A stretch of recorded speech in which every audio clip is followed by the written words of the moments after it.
Hello, I'm Nate Walbruch, Superintendent of Byron Public Schools. It is my pleasure to work for the district and find ways to guarantee learning for all students. This presentation is intended to provide information regarding the referendum vote for fall of 2025. We are eager to share our district story and understand how we can provide our community with the services they have come to expect. The community of Byron has been and continues to be supportive of its schools, especially during the past 15 years.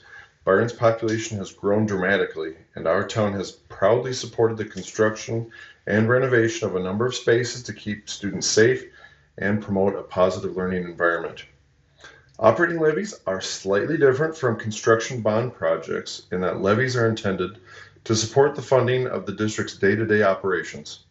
This includes supplies for the classroom, utilities, property insurance, compensation for employees, fuel for buses, repairs to district-owned musical equipment, and so much more.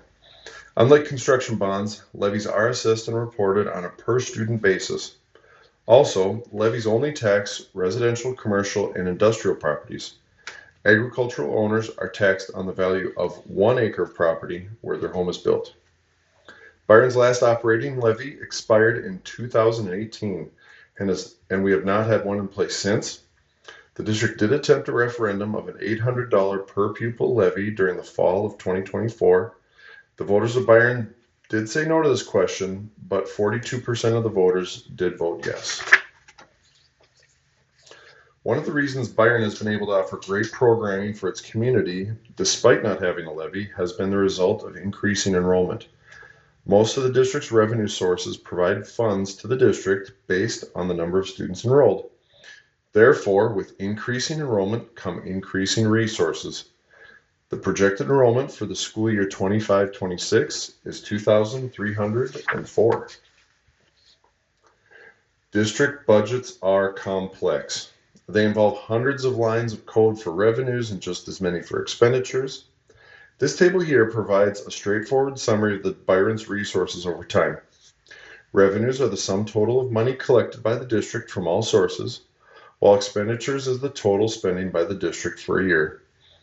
The difference row shows the result of expenditures being subtracted from revenues, and the fund balance is the district's savings account, which is needed to ensure the stability of the district and is used for emergency cash flow. The board's policy is for the fund balance to be at or exceed 8% of expenditures.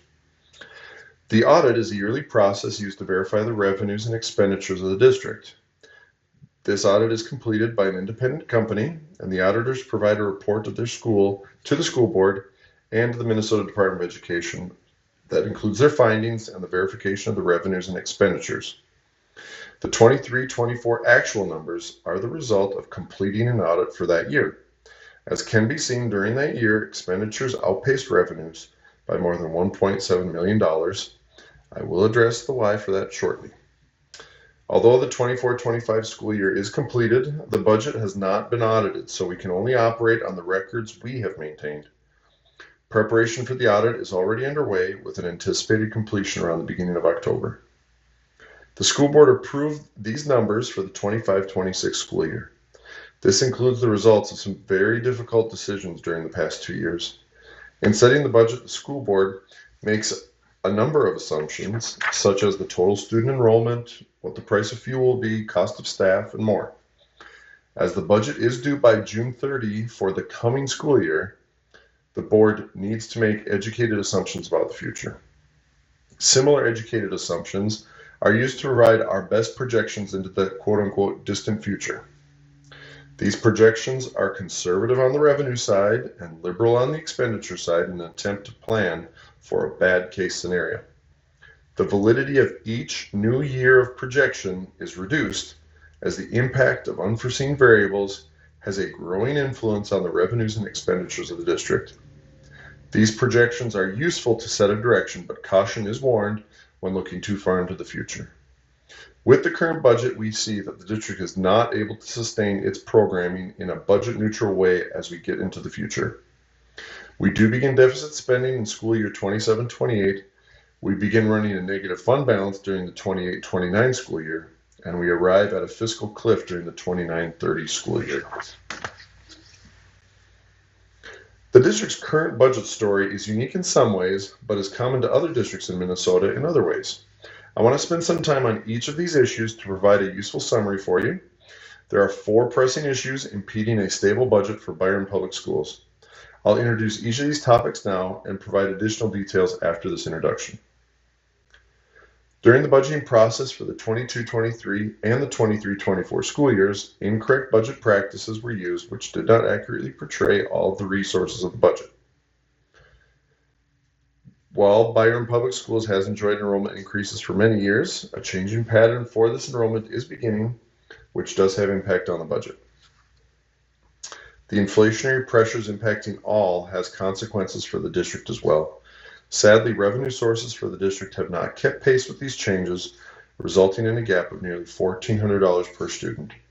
For a time, Byron Schools and other districts were able to mitigate the impact of this gap by using COVID funds. However, these dollars have now ceased. And finally, Byron faces a number of and underfunded mandates for service to its community.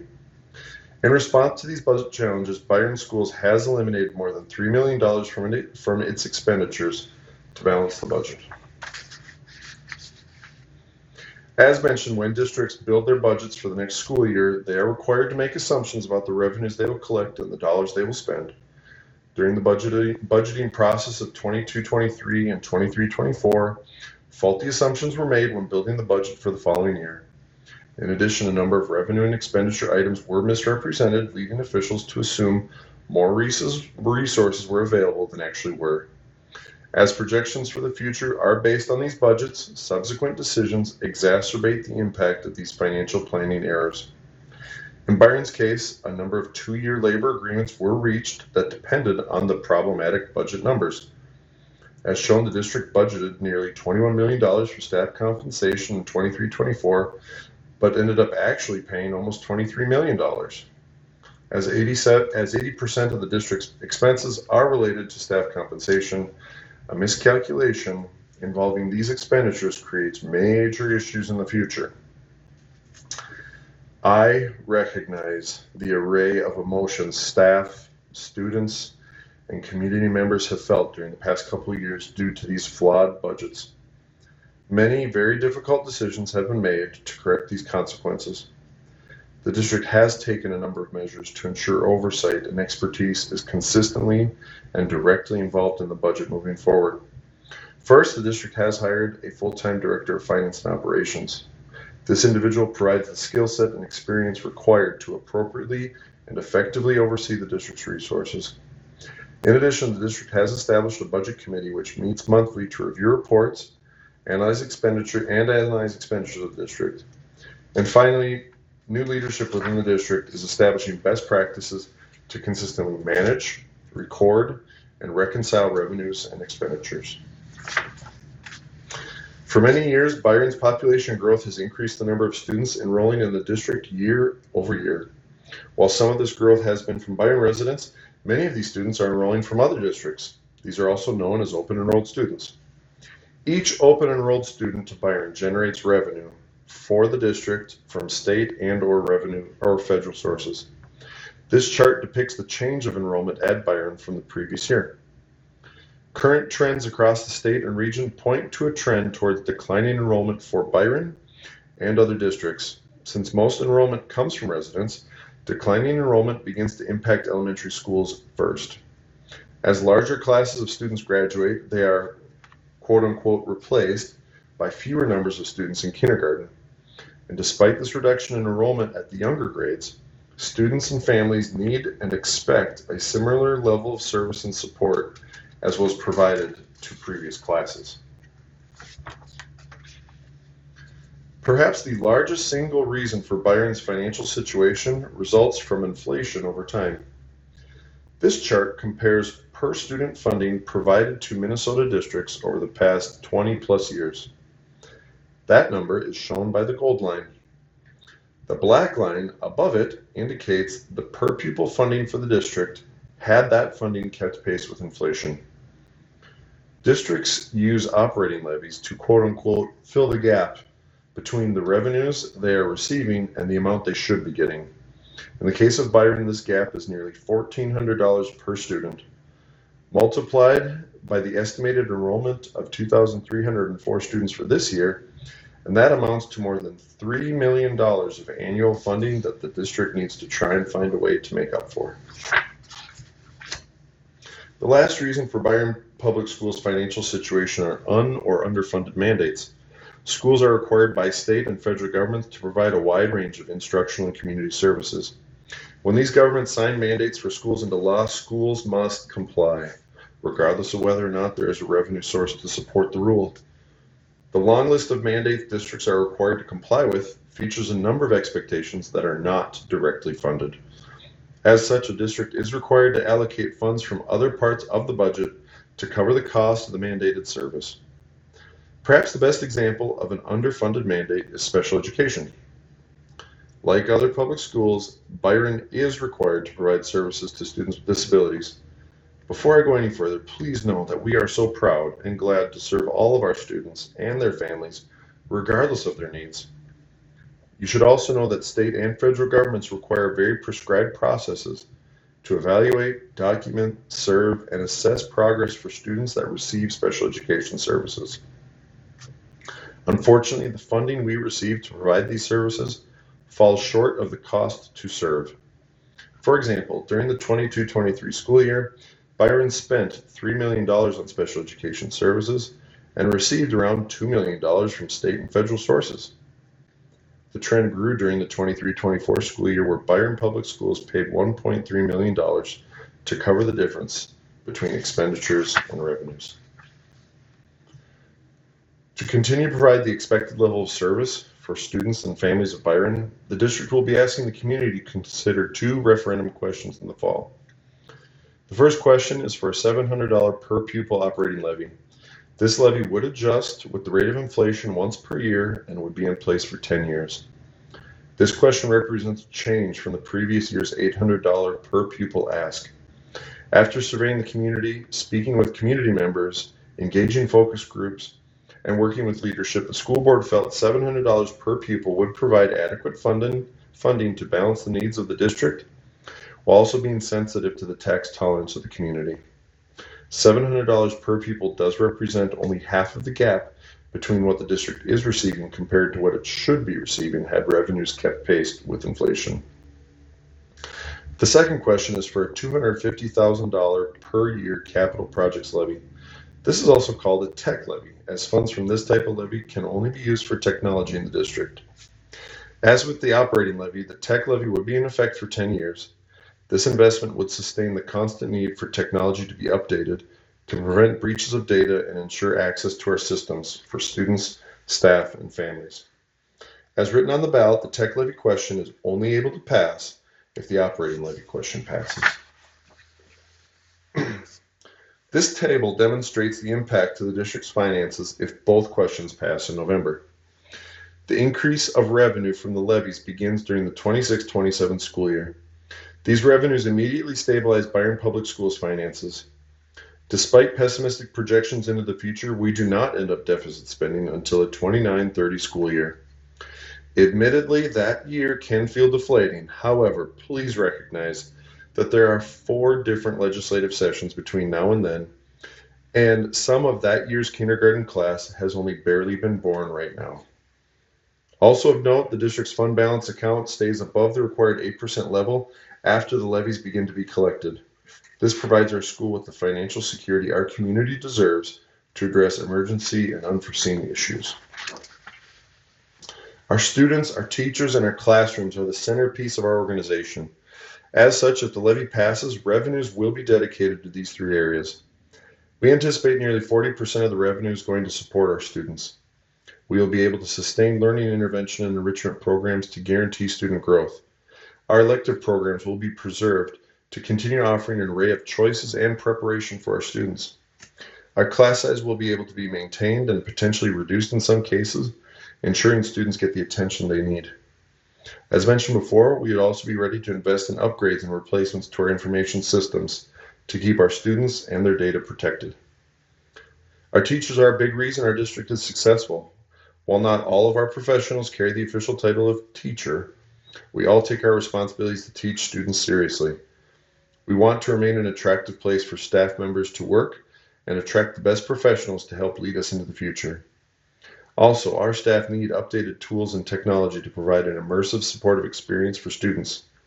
These systems also allow our professionals to maximize their time with students. Finally, we plan for around 47% of the revenues to be dedicated to making our classroom spaces safe places to learn. There are a number of significant maintenance items across our facilities, like roofs, that require more attention and planning than they have in the past to ensure they are working properly.